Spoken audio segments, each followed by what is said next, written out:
Hey,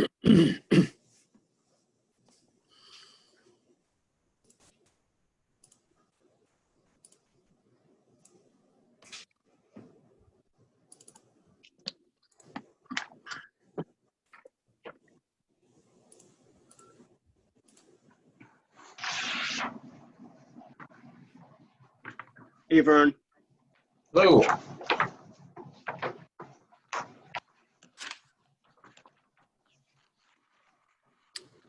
Come on.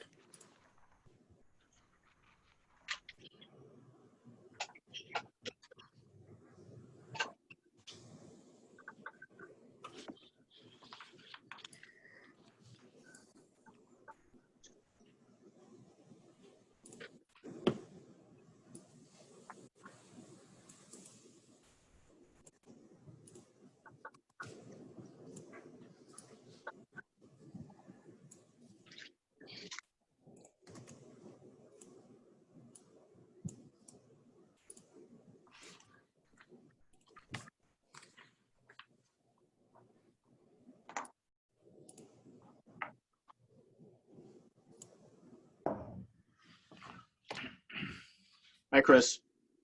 Hey, David, how are you? Doing well. How you doing? Good, thanks. Good. You working from home? A day or two during the week, yes. Yeah.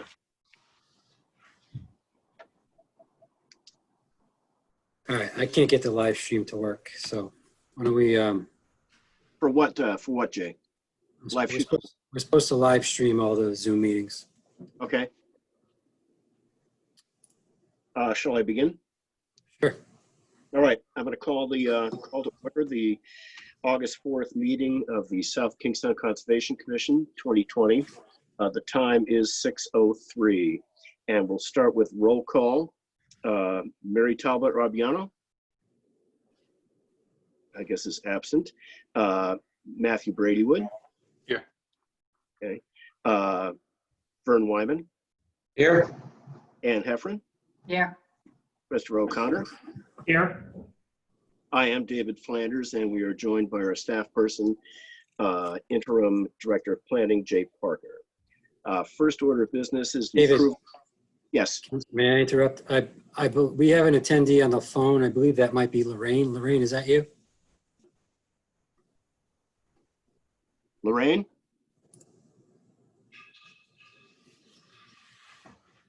Can't hear it. Okay. Hello. Oh, Lorraine, hi. Hi. It was trying to mute me automatically, and I just finally got through. I don't have internet or power, so I'm on the phone. Okay, so Lorraine is present at this point. This is good. Thank you, Right. Lorraine. Sure. First order of business is the approval of minutes of the July meeting, July 7th meeting. Reviewing the minutes, I only have one comment. Does anybody else have any additions or comments, changes to make? No. No. The only thing I be mentioning is a very small procedural item where it lists people present. David Flanders, chairman. I would change that to just chair. I don't think we need chairman, for that. And that's the only thing and that's just a note to staff. Okay. If there's nothing else, do I hear a motion to approve the minutes as amended? Motion to approve. Do I hear I'll a second? second. Okay, very good. Any further discussion? Hearing none. All those in favor? Aye. Aye. Very good. Thanks a lot. Aye. Thank you. Correspondence and public comments. We have at least one person here for public comment. This is a good time. Can you state your name and your business? Who might that be, David? Somebody whose face showed up on the initial signing in to the meeting. I If he's making themselves known, then we can move on. But there was a person present. So we have Mr. Manny Vieira, who has the application for the septic system. Okay, that must be. Yeah. And we have Mr. Ryan Schoen and James Callahan from Shepherd's Run. Very good. Okay, so any other correspondence, Jay? No. Okay. Old business, we're going to discuss the Conservation Commission having an official voting member with the Technical Review Committee. And you've been forwarded all the language that Jay took the time to write and address for subdivision regulations, the Conservation Commission rules, and the Planning Board rules. So we have that letter in front of us. I only, again, this is so minuscule. This, at the end of the second paragraph, it ends for the board to review. There's a comma instead of a period. And that's just a tiny thing. But I did want to, review with the membership and with Jay, are there any other talking points that we want to include in this letter that are pertinent to the Technical Review Committee? In other words, saying that we have members who have expertise in this field, that field, and the other field. What it comes down to in the Technical Review Committee is has the applicant met certain benchmarks in those various areas? And then it's not the place for us to say, well, you could do better or you could change this or that. It's really a very, very technical thing. Most of my comments that I've made have addressed planting specifications or requirements for preserving trees during takedown that were not addressed in that. Otherwise, other people mentioned various things such as the building code, or John Schock will bring out sewer requirements or the like. So, excuse me? Does anybody else have any information that they think should be included in this letter, including you, Jay? I do not. Okay. We all have the letter in front of us. Do we want to go ahead and forward it? And if so, I'll accept a motion to do that. Yeah, I'll make a motion to forward the letter. Okay. Do I hear a second? I'll second. Okay. Any further discussion? If not, in favor? Aye. Aye. Aye. Motion passed. Jay, except for that little tiny typo, let's go ahead and send it for the planning board's next meeting. I can get it on the planning board work session next week if that's appropriate. Sure, that all the better. Yeah, if they want to have discussion on that, and if we can get feedback on their discussion, that would be great too. Will anybody from the Conservation Commission be in attendance to present? Sure, I can. Okay. I can answer questions. I can do that. Sure. So what is the date of that, Jay? Next Thursday, the 13th. Where are you going? Great. Okay. I'll attend. Do I need a special invitation in order to, participate, or do I just sign in, or what? Yeah, I'll send you an invitation, and if not, I'll see you in the participant list and can promote you. Okay, very good. No, I'll plan on being there. That's good. Moving on, we have an advisory opinion to the zoning board, Manny Vieira, if I'm pronouncing that correctly. Special use permit for the location of an OWTS within 150 feet of wetland, AP 31-2, lot 82, located on Park. And we have staff memos and advisory application and other paperwork that we've been referring to. Is there someone here representing the applicants?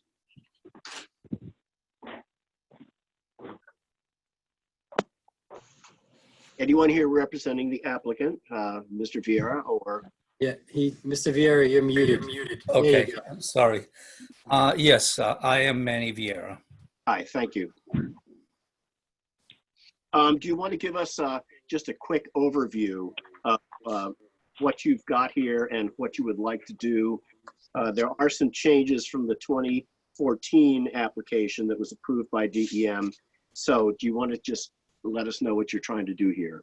Yes, okay, so I bought this lot to build my retirement home. At the time, I had all the approvals to build it. As a matter of fact, the lot was intended to have a double-story house, about 3,000 square feet. I don't want to change anything other than the fact that I'm making a one-floor smaller house. I'm not changing any of the septic or the filtration system locations or anything. The only difference between the original plan and this one that I'm proposing is the footprint is a little different, as you can see from both of them. In other words, the new plan has a corner that it gets a little closer to the perimeter for the wetlands, but that is the only change. So I would like to build this house because I sold my house last year, and when I bought this lot, I had all the approval. I just failed to recognize that I had limits on time. So if I had done this like 2 years ago, I would have been all set, but it lapsed. So I'm trying to get this going again. One concern that I had was that the original design had an unusual shape, had the corner of the house clipped off to keep it away from the limits of disturbance. And looking at your current design, the lower left-hand corner comes up right against the limits of disturbance. And I don't know how you're going to actually construct the house that way without getting into the limits of disturbance. Yeah, that corner ends up being about 3.5 feet to that 50 feet perimeter line. Yes, it will be tight, it'll be challenging, but I think it can be done. Did your builder tell you that that could be done? I don't have a builder yet, Okay. but I don't see why not. Well, when we Hi, had, this is, oh, sorry. no, go ahead. Sorry, this is Lorraine. I have to agree that that's probably the main concern I had also. And I'm wondering, in the same thing, is it really feasible given that CRMC allows up to 25 feet for construction and maintenance of the dwelling, and this is basically 3 feet? If I may, that's off of the, that line on the southern side of the limited disturbance is the 50-foot wetland perimeter. Right. So that corner, if Mr. Vieira is correct, is 53 feet from the wetland edge. 53.5. 53.5 out off of the wetland, delineated wetland boundary. Right, and my concern Okay. in the actual physical act of constructing the house, when we had an auxiliary building built, our builder wanted 15 feet just to have equipment moved around to do the physical building. And we actually talked him down to 10 on one area. I don't know how that equipment can work, particularly in laying down a slab with just 3.5 feet to play with. I've a number of applications, both in other towns, both Westerly and Narragansett. I've encountered this before. They would have the engineer stake out the limit of disturbance first, Right. and put a condition in that maintains that they do not disturb, they do not alter anything on the other side of the limited disturbance. How they do it they do it from the inside, outside, do it around the outside of the perimeter. I know it can be done. I think if that's the concern, I think it could be incorporated as a condition that the limited disturbance be staked out before any site work begins. Yep. And that there shall be no disturbance on the wetland side or the southern side of that limited disturbance. Is there anything in the, that I may be missing it, but is there anything about requiring a silt fence or hay bales or anything like that along that LOD? Yes. Yeah, so you can see here, they're proposing a silt fence along, Oh, yeah. so that limited disturbance is the silt fence. The problem with the silt fence is it's easy for that to get knocked down. So it's not really appropriate as a limit of disturbance in this case where it's highly likely to be knocked down. It would have to be a more substantial barrier. Usually they use chain link fence or something like that if they really want to keep it standing. I've never seen chain link fence used. I've seen silt fence or staked hay bales. And all those are typically run over by equipment. When it's important to maintain, if you're really going to maintain the limit of disturbance, it would have to be a more substantial barrier.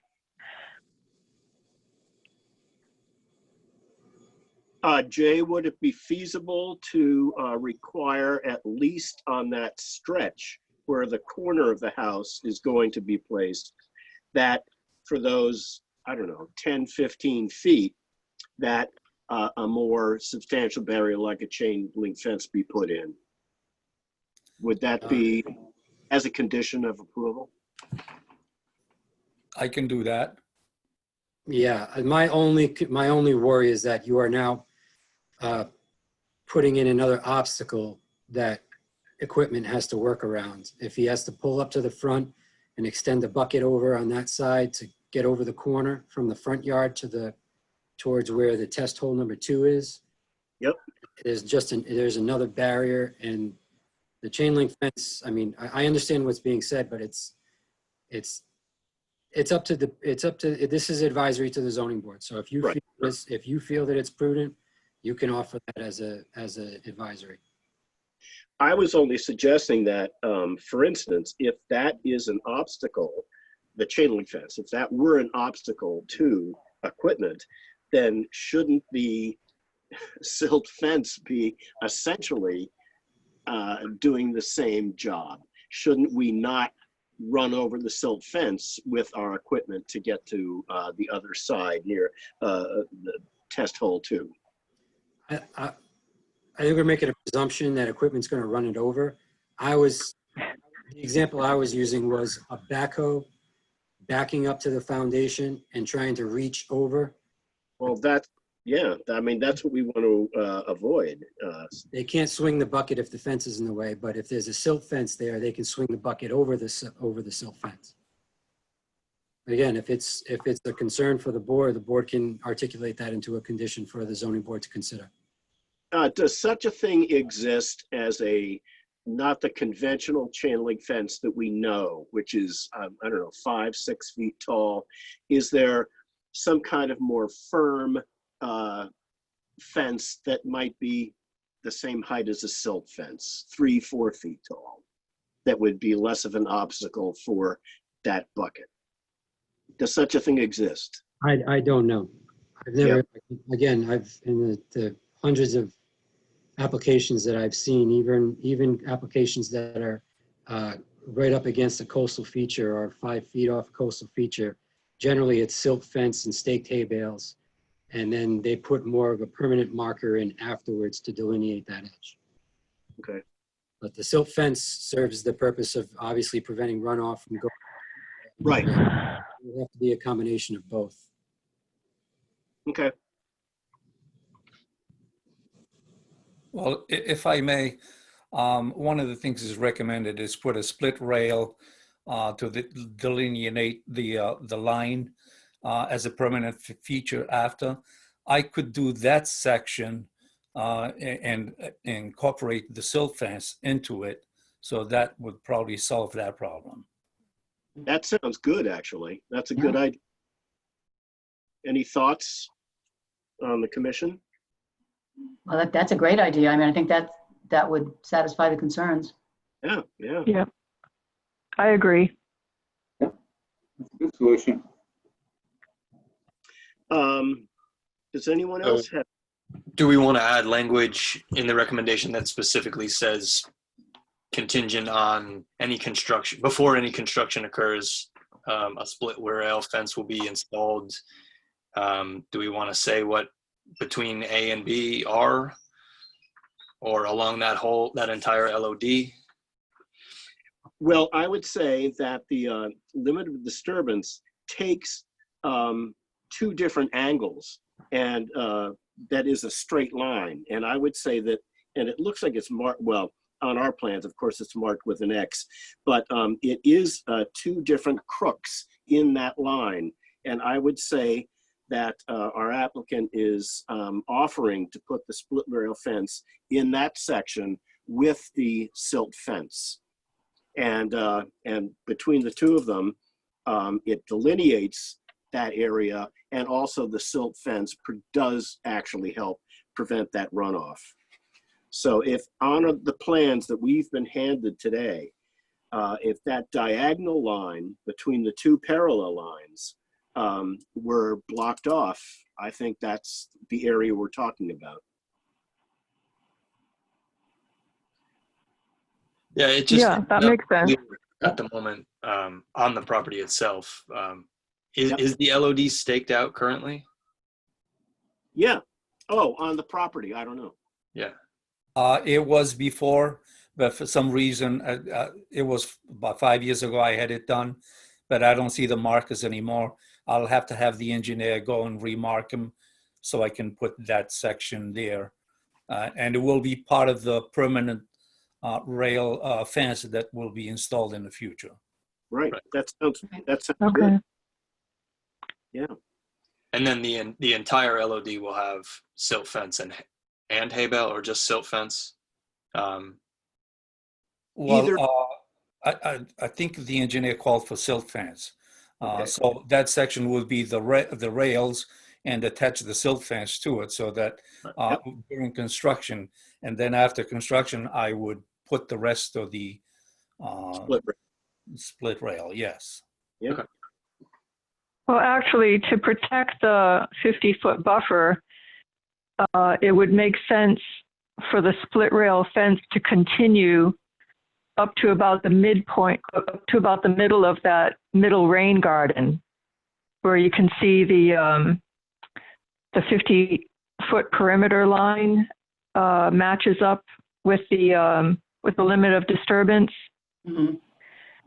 So it might be better to put the split rail fence where the limit of disturbance 50-foot line intersects the marked line for the limits of disturbance through that straight section, and then the diagonal section, That would be fine. and then it drops down, so you wouldn't need it beyond those 2 points. Okay.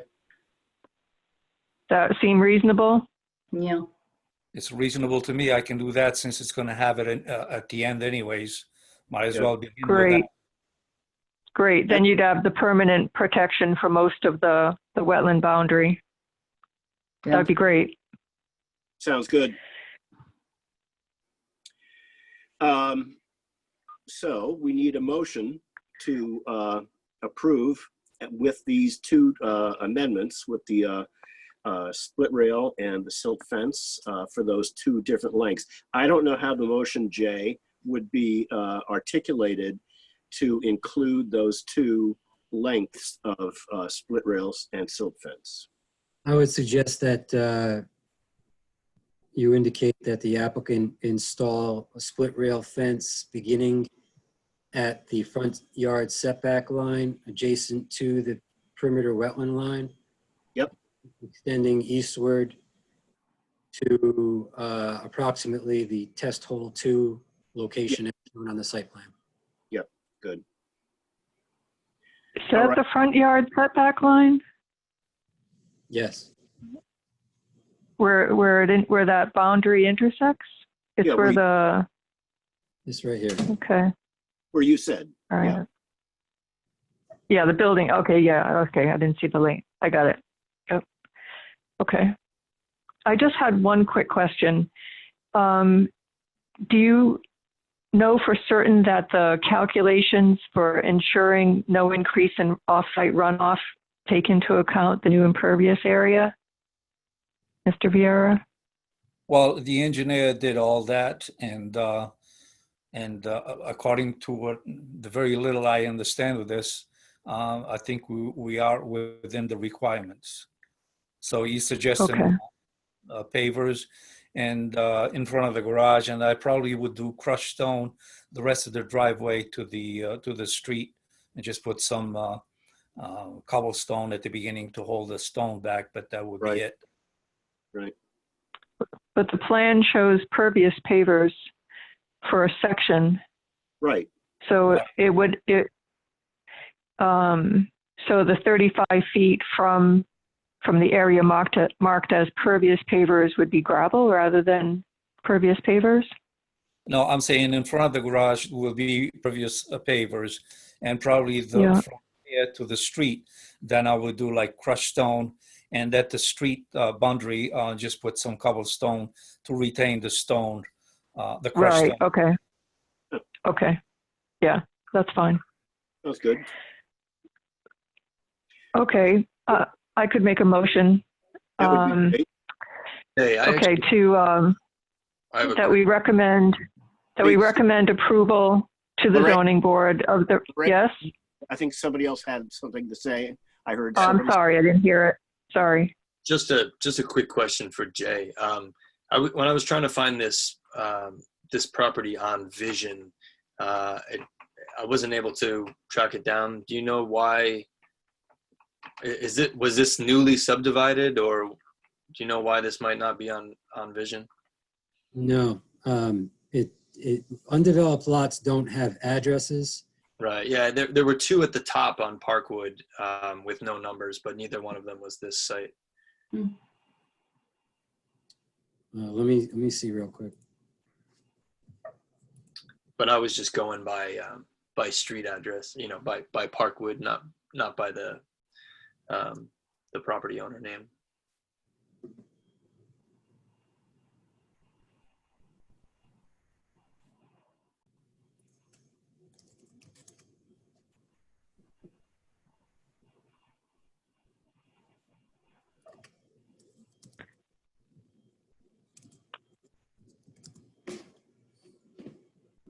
It's not serious, so we don't need to delay the meeting for it. I just was curious if there was a reason why it wasn't listed, or why I couldn't find it.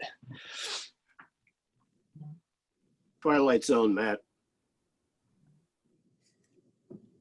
This is the property here. Okay. Yeah. I wasn't able to track it down for whatever reason. No improvements, vacant lands. Yep, it's there. Cool. All right. Fair enough. Lorraine, you want to continue? Sure. I'd like to make a motion that the Conservation Commission recommend approval of the application to the zoning board based on the fact that the applicant has already met all the requirements of the Section 504 previously, and the application simply has lapsed. And in the meanwhile, there is an additional area of impervious cover that has been added, and that has been accommodated. The runoff has been accommodated by the rain gardens and calculations by the engineer that the standards are still met. However, in order to ensure that the limits of disturbance be maintained where the 50-foot buffer intersects with the limit of disturbance where there is very little clearance, we recommend that the limits of disturbance, particularly the silt fence on all sides of the property, be installed before any construction begins. And in addition, a split rail fence will be installed in addition to the hay bales or silt fence from the building setback line to the current 50-foot setback where it meets the rain gardens, the second rain garden, down through the diagonal section up to the diagonal section or where the test pit is TH2. Yep. And with that, we recommend approval. Very good. Do I hear a second? Second. Any further discussion? Hearing none. All those in favor? Aye. Aye. Thanks very much. Good luck, Mr. Vieira. Thank you so much. Thank you. Our next order of business is advisory to the Planning Board, Shepherd's Run, Conceptual Master Plan Land Development Project, a proposed major land development application, zoning text and map amendment to rezone from R80 to Route 1 Special Management District, and a comprehensive plan amendment to support the development of a destination resort and winery, including boutique hotel, winery and vineyard, restaurant, indoor and outdoor events, spa and fitness center, and extended stay bungalows. AP 50-4 Lot 12, located at 4780A Tower Hill Road. Do we have someone here representing the applicants? Hi, Mr. Chair. James Callahan from Callahan and Callahan, 3 Brown Street in Wickford. How are you? Fine, how are you? Good. Hope you're all staying safe and doing well. Yep, so far. With me tonight is Ryan Schoen. He's on the screen. He's the principal and the vision behind this project. Just for some status, I guess, we're currently before the planning board at master plan, and a couple of issues came up and they asked for your guidance or advice, and we're here tonight to try to talk a few of those things through. Overall, the project is an adaptive reuse of the current site, including the building on site, which you're probably familiar with.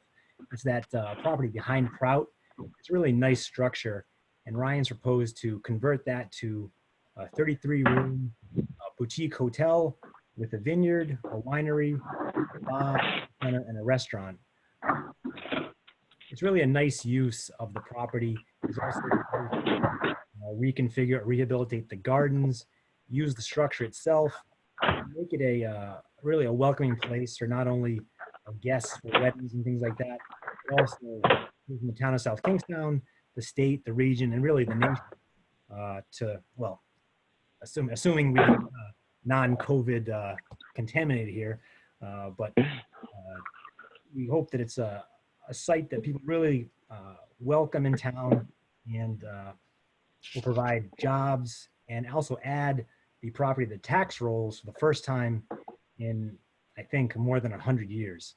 So I think we can go through some of the issues that came up at the master plan with maybe Jay's assistance, and maybe right now Ryan could give sort of his vision of the proposal. So he's really got a nice passion about it. I think it's good to hear from him.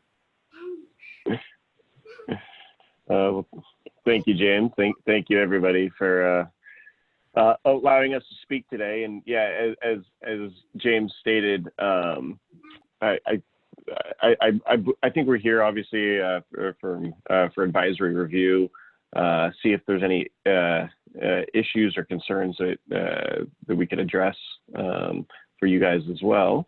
And as James stated, basically, it's the goal is really to adaptively reuse this 50,000 square foot structure that is a non-conforming existing use.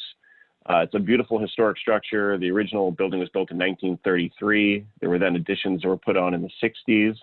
The original manor house was owned by the Hazard and the Sturgis family. This was their summer house, their main house being what is now the President's House at Brown University.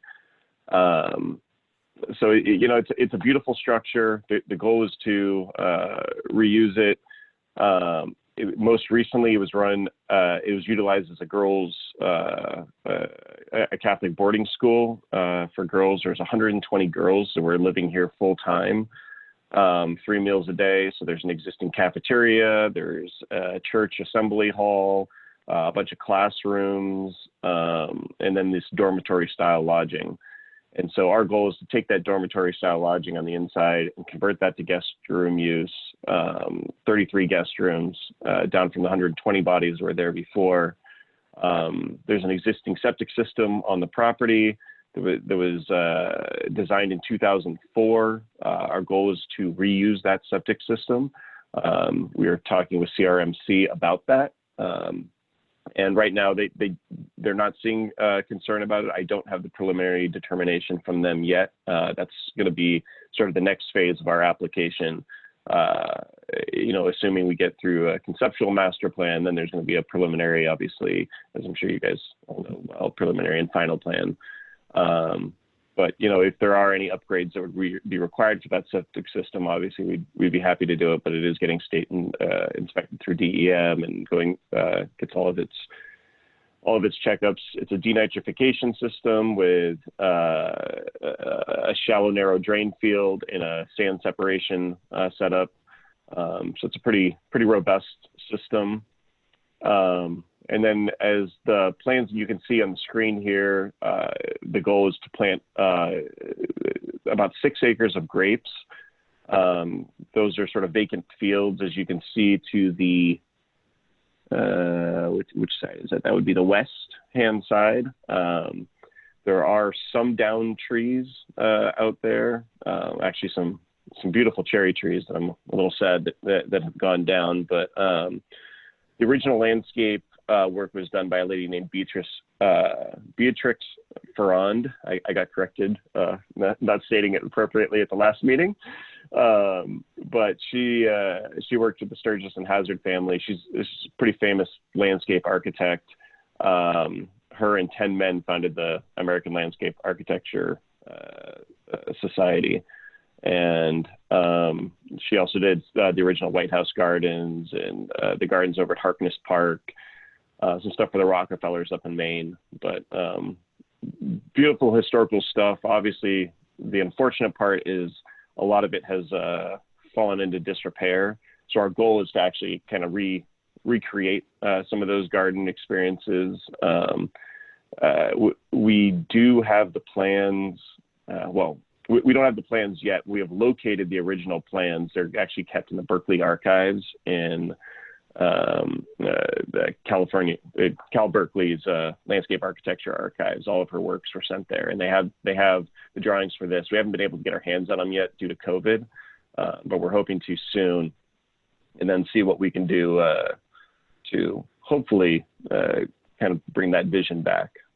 But that's essentially the idea. The existing buildings, as they are shown, we're not planning to really demo or take away anything aside from there's a walkway on the east side of the building that connects.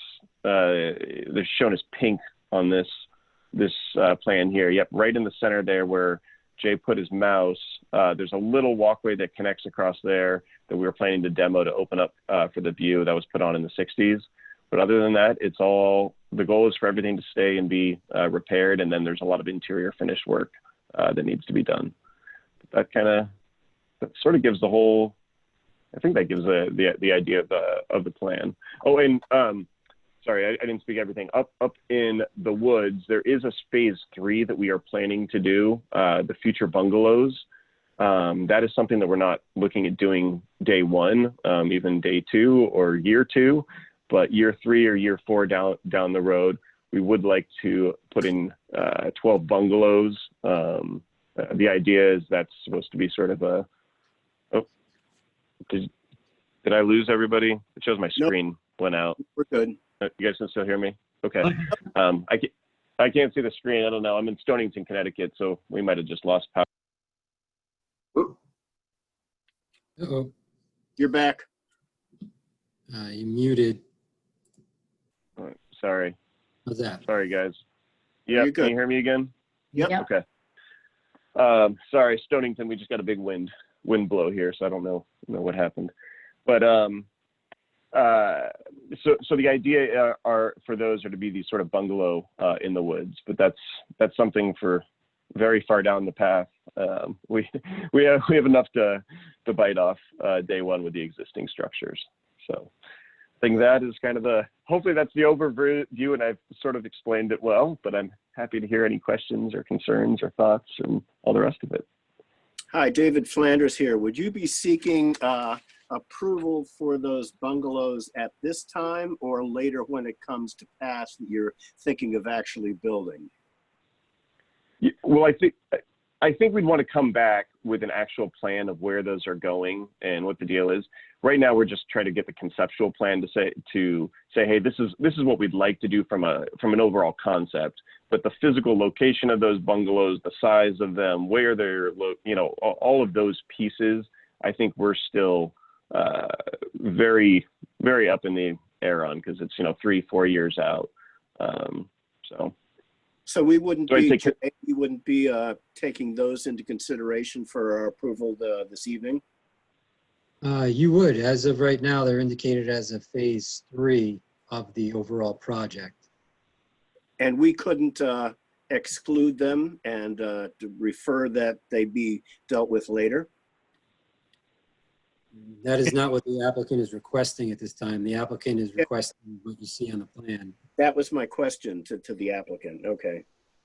But ours is just a recommendation, so we certainly could recommend that along the lines of what David just indicated, that perhaps until there are more definitive plans, perhaps the third phase should not be part of this project.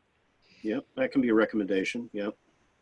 Well, So just to be clear on that, we still, after we complete conceptual master plan, our plan is to come back with preliminary and final plan for the existing structures without those coming. So that's why we're labeling as phase 3. So the goal here is to say conceptually, yes, it's okay. And that's, we're showing conceptually where they are to be located. But we would, and I don't know if I explained that appropriately, Jay, but we would come back at preliminary and final to, is this the right location? How are we dealing with septics? All of those pieces of the puzzle. So right now, a conceptual master plan, it includes all 3 phases. Okay. Yep. Yeah.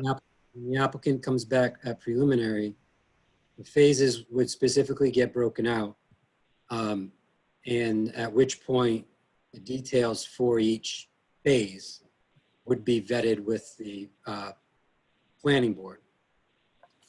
Now, would the Conservation Commission automatically be brought into advisory to the planning board for any of those phases? No, not automatically. The advisory, the agency review component of land development applications occurs at conceptual master plan. Okay. Mr. Schoen, could you speak to how the property is going to be accessed, the road network that already exists there, which seems to, it's hard to see whether, I'm familiar with the property. There is a road, I'm familiar with where the access is, which appears to be an easement. Is that going to be repaved? Is it going to be widened? What will happen to the plantings along the side? And also speak to how this proposal is going to coexist on the boundary with Pratt. Yeah, no, great questions. So yeah, there's an interesting thing with how this site works. So this site originally actually has access to owns the property that abuts Route 1, where the water tower is on the north side of the property. And we provided an easement over there for Prout to actually do their entry. And then on the south side of the property, we have a reciprocal easement that is provided to this property where you enter along the ball field. The goal is to maintain that access easement and that road. we've had several conversations with Prout. Prout is in support of the project. They came out at the Planning Commission meeting and supported it, and we think we can work pretty well maintaining that existing road without expanding it. The goal is, and I'm already started the conversation with RIDOT to review that. But yeah, the goal is to maintain that access road. We do also have an easement through the back of Prout's parking lot, and then there is access actually through the government center as well. And the state government center, that's the property just to the south of us. The courthouse. The courthouse and the DMV and all that. So yeah, there's that access road there. They have said verbally, which I need to actually get it in writing, and this would be part of our preliminary and final plan. They're okay with us actually exiting that way. That's one of our sort of desires. It's not a mandate, but it's something that we're hoping to do. They said through a licensing agreement, we can probably not have an issue with that.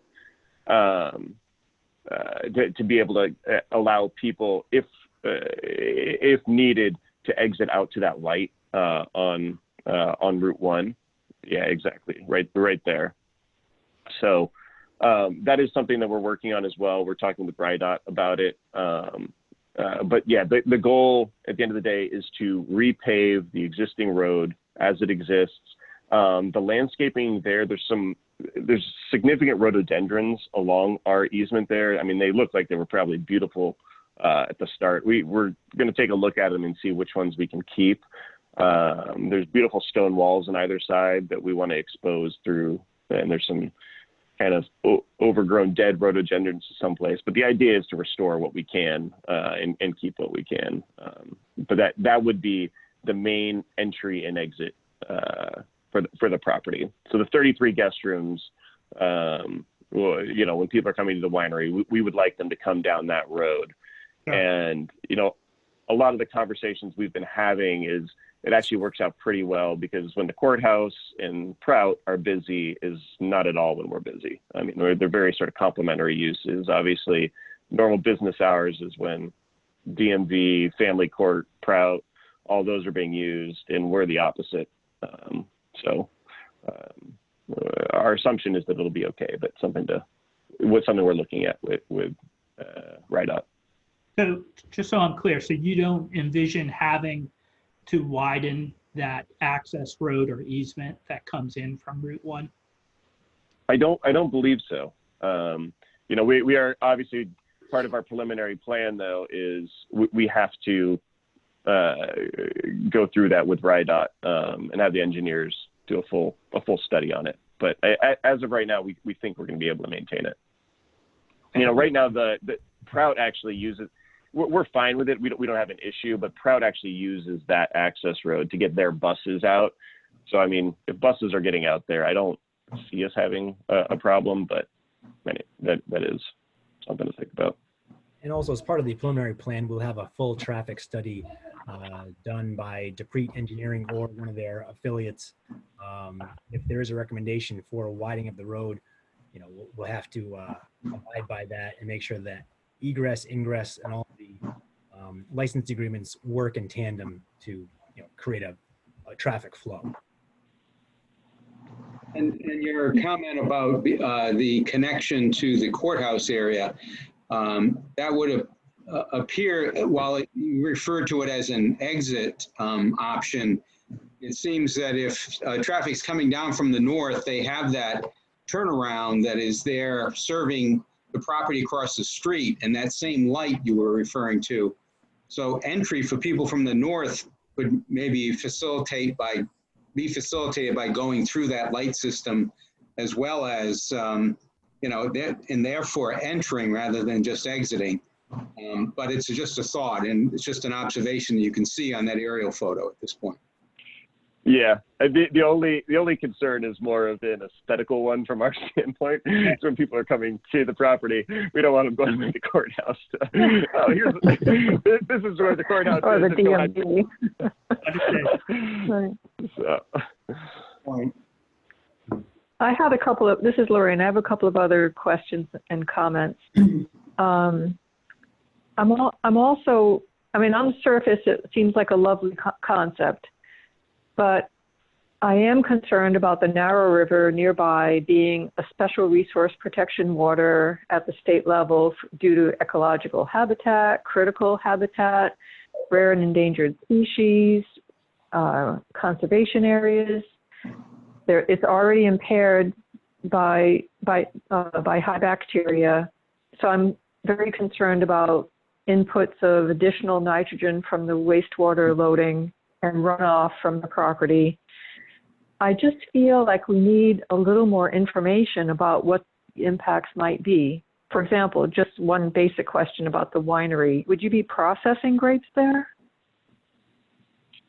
Yes. No, we would. It would be a full winery. So, So we're you'd be growing. processing grapes for the wine? Yeah.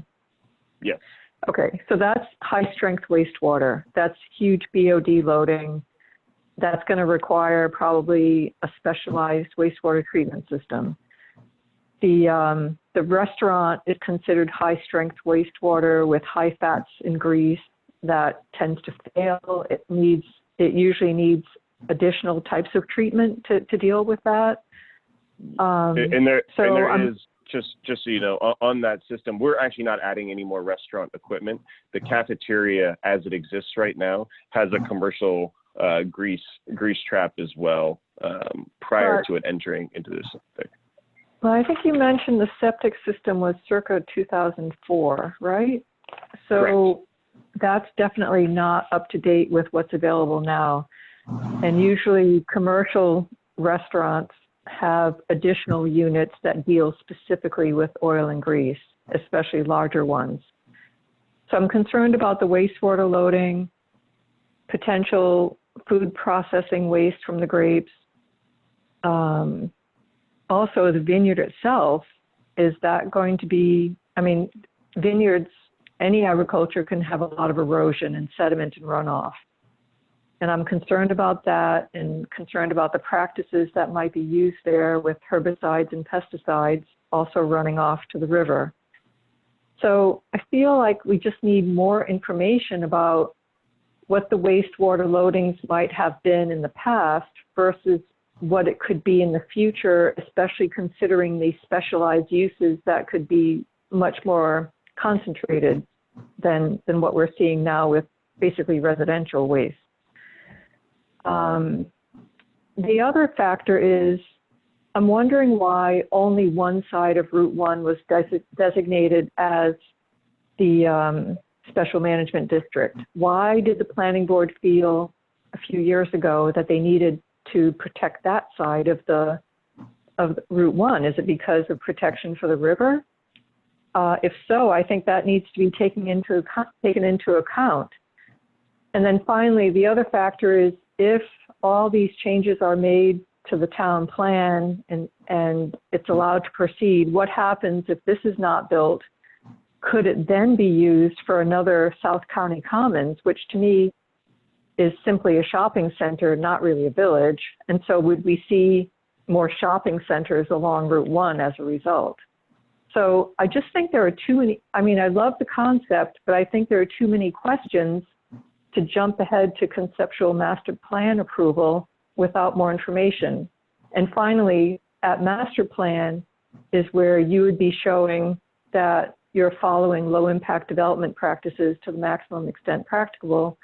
And you'd be showing how you're limiting disturbance and integrating small scale stormwater BMPs into the project, reducing impervious, all that. And we haven't seen anything of that. So I just feel it's a great concept, but it seems a little premature without more information. So, If I may, I mean, I think you have wonderful questions. Should I answer, or do you guys want to keep going internally? I'm all done. No. Well, I think I think they're great questions, and if you let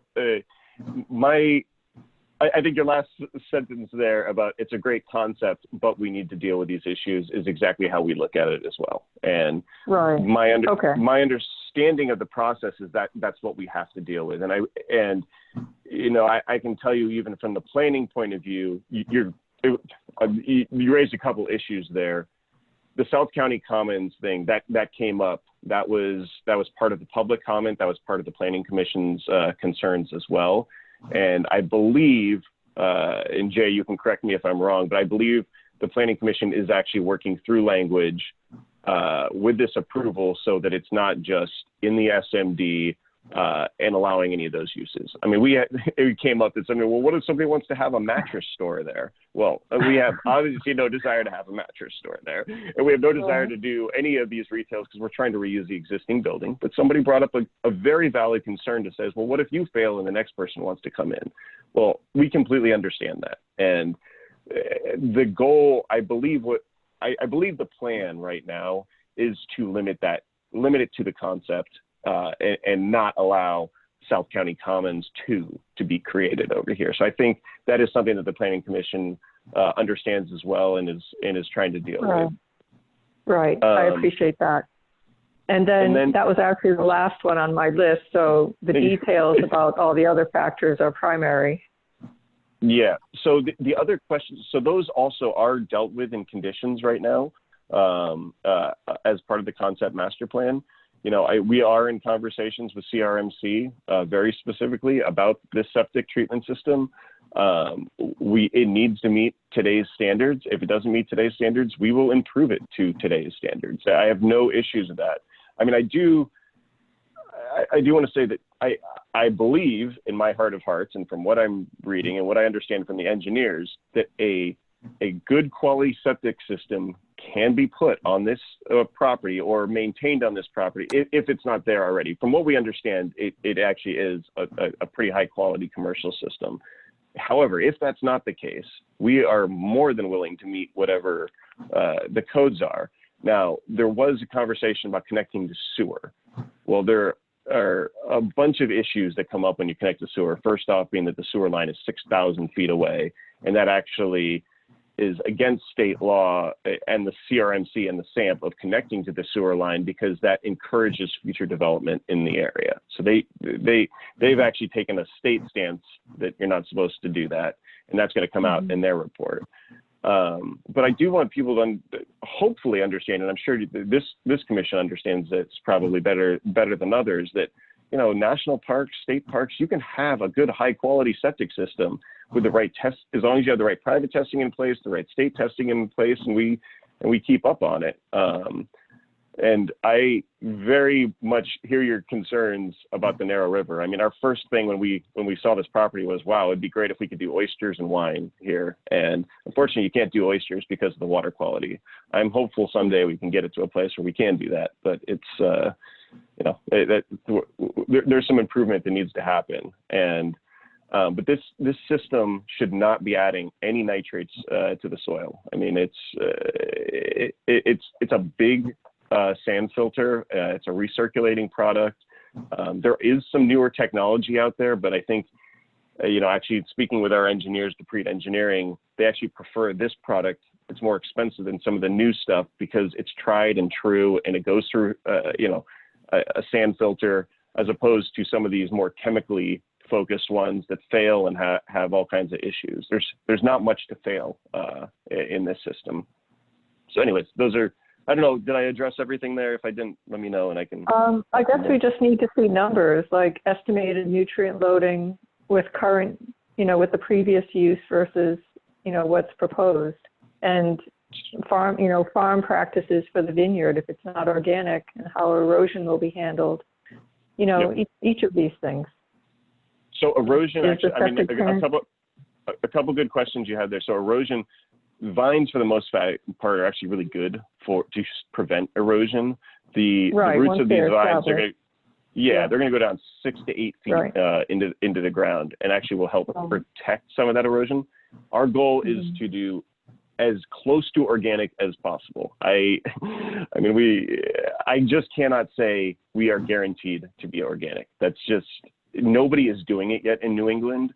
We're going to do the best we possibly can. Our winemaker has been making wine in this area for 15 plus years. We are going to be using, we're going to try using garlic spray. I mean, to tell you the stuff that we're looking at doing to keep pests away. I mean, that's what we use on our vegetable gardens and all the rest of it.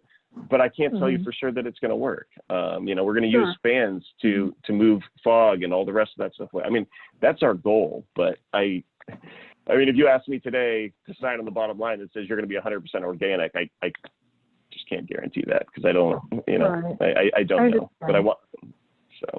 I guess with the vineyard processing might be a larger issue with how, you know, what's the processing for the grapes and where's that wastewater going? Because that would be high DOD also. Yep. And Okay. that is definitely something that we'll take a look at as well. I don't have an answer for you on that one. Someone did bring up about irrigation and the runoff of irrigation. There's no irrigation with this system at all. In New England, we get 2+ inches of rain or 3 inches. I forgot what, I actually have the exact for this site. You know, grapes need 1/2 inch of rain. And so there will not be an irrigation system that is put in here. Okay. The other final thing would be the conceptual stormwater management using low impact development and demonstrating, avoiding and reducing impacts and using the small scale BMPs where possible.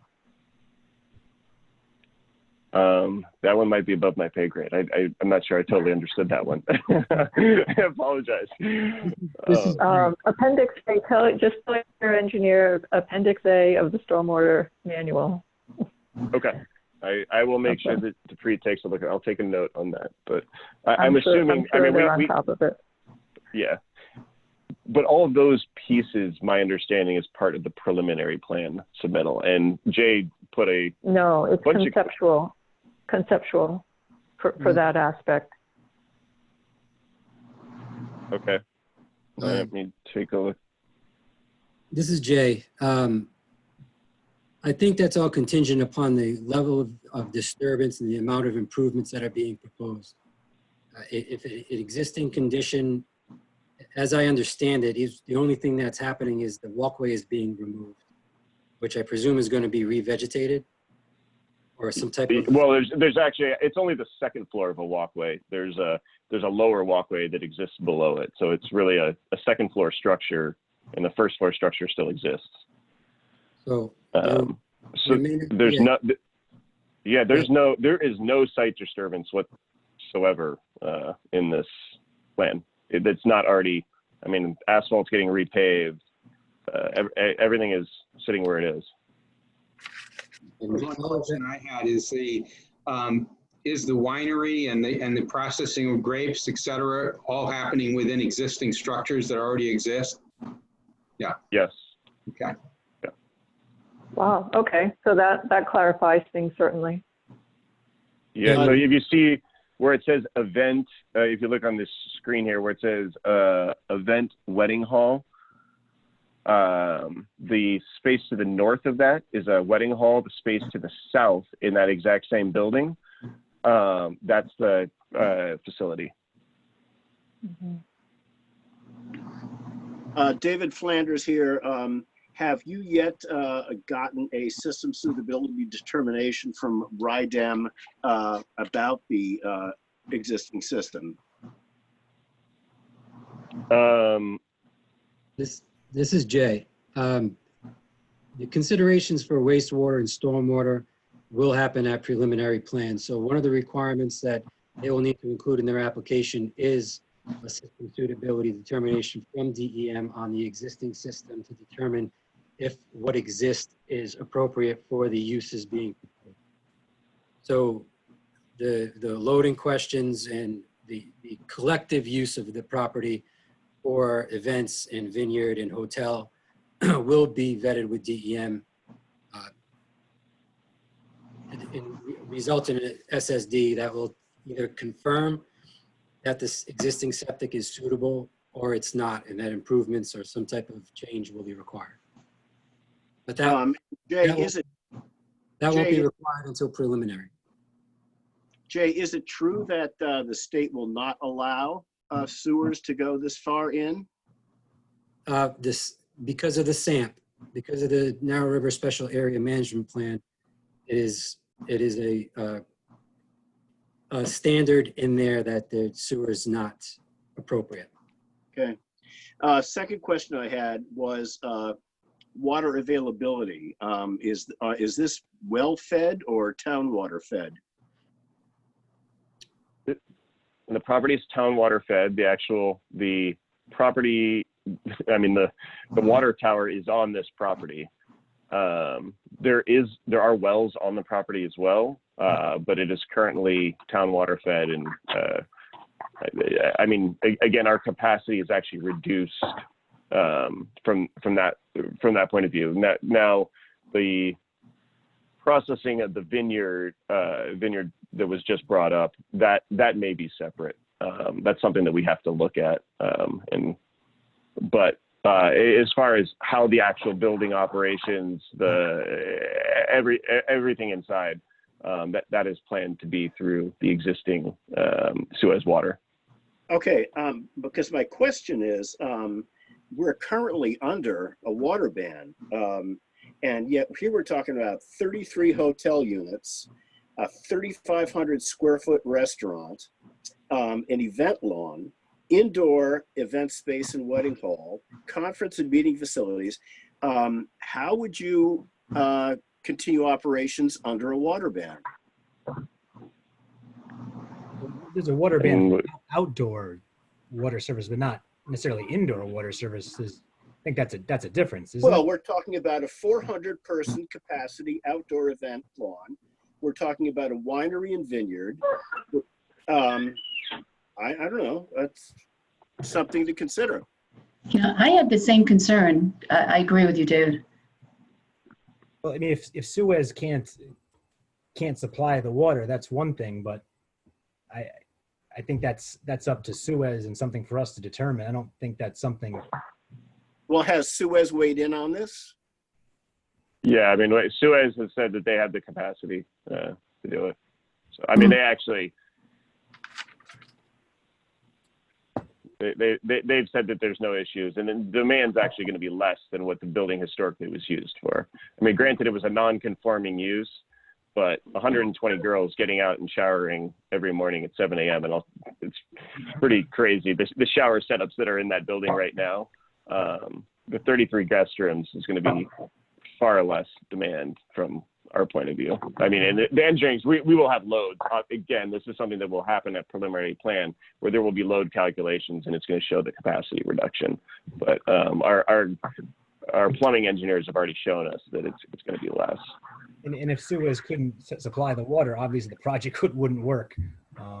Yeah, it could be a condition. Obviously, it is a condition, regardless of whether it's stated or not. Yeah. Yeah, it is. It actually is a condition on our preliminary approval. As you stated. Ryan, you said that there were some private wells on the property. Are those production wells? Are they? I don't know. They haven't been used in some time since they connected to water, but there's a couple of them located out in those two fields that you see to the east side of the building. There's wells located in the center of both of those. Okay.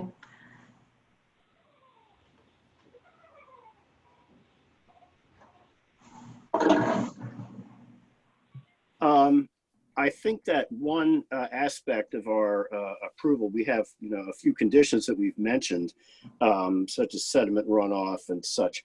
I would like to, and Jay, is this feasible, that we could add as one of our concerns only that the Conservation Commission see this at a later stage further in the development process? I mean, we're making a recommendation to the planning board at this point, right? So we can request of the planning board that we get, as plans develop, we get another opportunity to review this. You can request. Jay? I'm sorry, did I get cut off? I said you can request that. Okay, but typically the agency comment for which conservation commissions are specifically referenced happens at the conceptual master plan level. With conceptual master plan, the concept obviously would get voted up or down. And at preliminary, you're looking at technical details that apply to many of the topics that were discussed this evening regarding wastewater, regarding water, regarding stormwater. And all of those get vetted by the appropriate authority, generally DEM for stormwater if it's required, which I don't believe in this case there will be any trigger mechanism for stormwater. The septic system, as discussed before, will require a system suitability determination.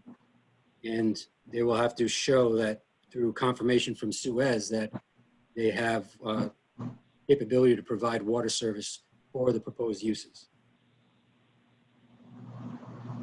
Again, I know that's, I got a little off topic, but if you would like, if you would like to ask the planning board that you review it at a future stage, I suppose that would, there'd be nothing wrong with that. I would just ask you to explain what you would hope to gain by doing that. What is it that you would like to review under the aspect of what? I would like to see answers to the concerns that we've brought up this evening. I felt my overall concern, I think we have less information than we would like in order to make any kind of recommendation this early in the process. Unfortunately, you will run into that with conceptual master plan reviews routinely. That's how it's called out in state law. I think that your concerns are good ones. And we've run into this a couple times at the Planning Commission and myself and other projects where board kids want more information. But at this point, you know, Ryan, he obviously wants us to go forward. He's under a budget and it's difficult to outlay all the engineering and technical details you might want at this stage, because if he doesn't get master plan approval, then it's a waste of resources. But there is, and to elaborate on that, we don't even own the property yet. I mean, I can't buy the property if conceptually you guys don't like the plan here before we spend, which we've already spent significant resources just developing this with architects and engineers and everything. I mean,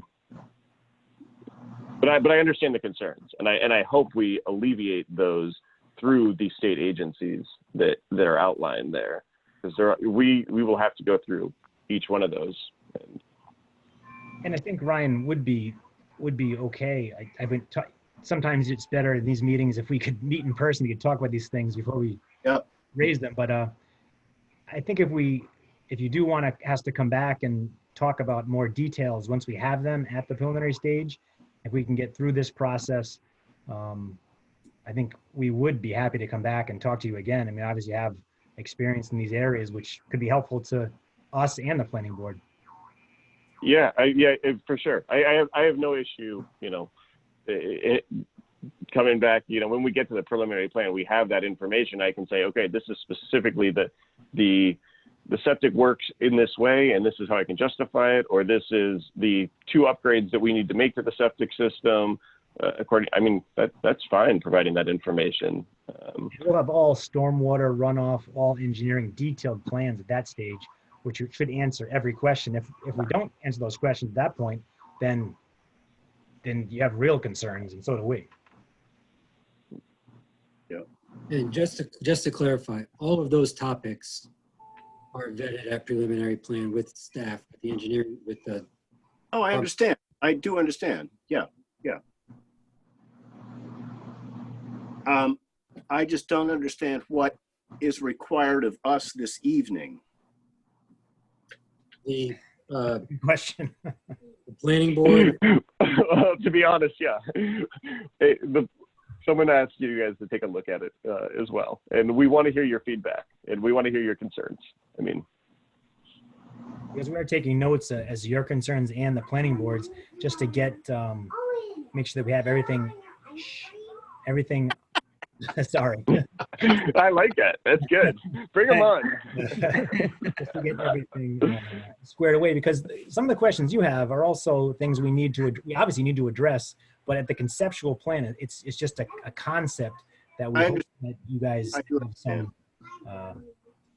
some affinity for, and we can expand on it and make it better over time. Yep. Does So anyone? this is Lorraine. This is Lorraine.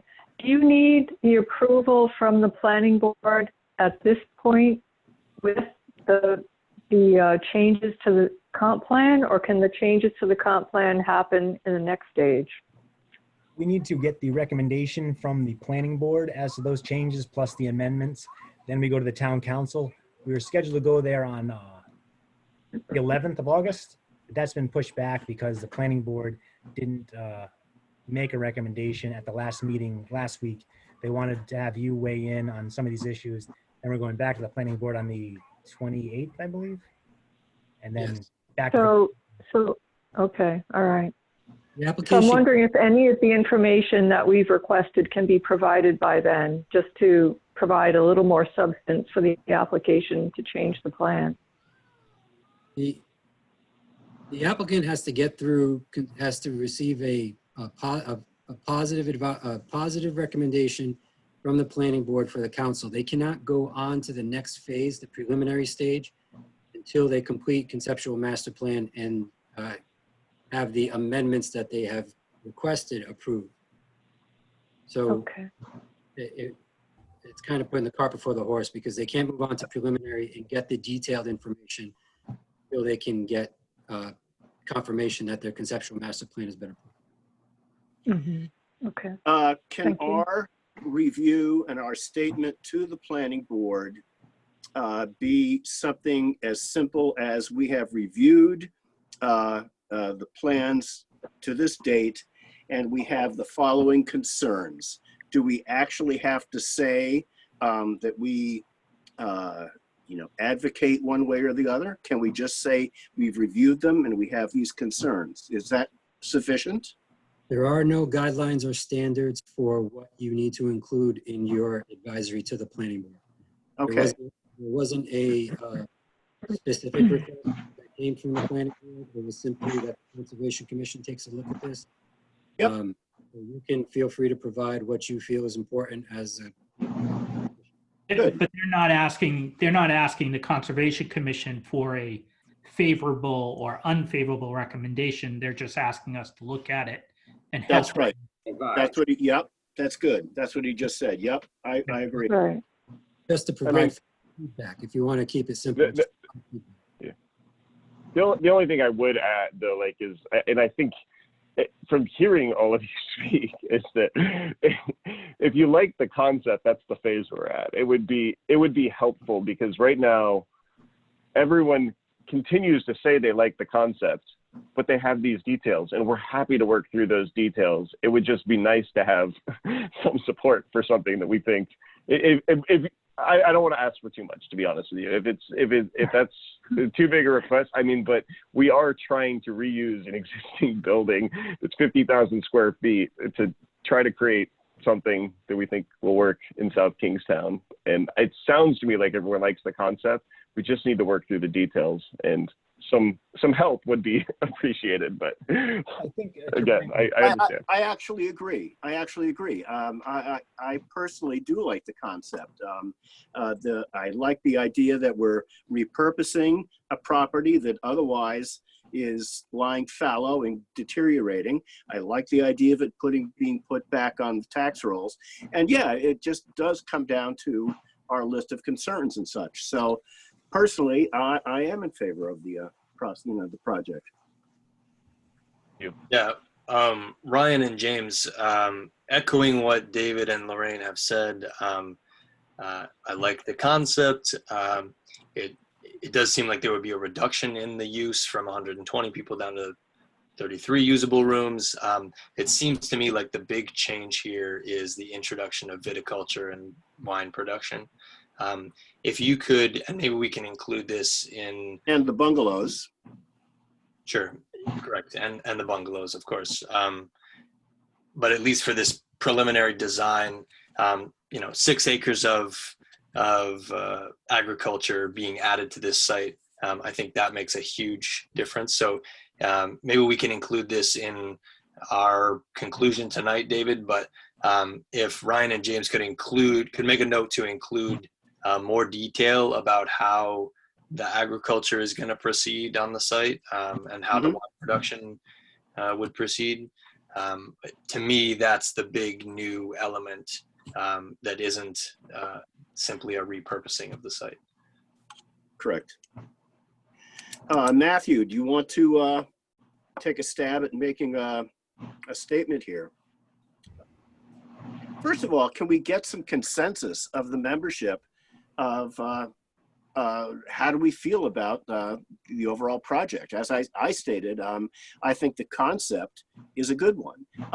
What does everybody else feel about the general idea of how this is going to be going forward? I think it's a really good idea, and the building is absolutely beautiful. I've been out there. The land is gorgeous.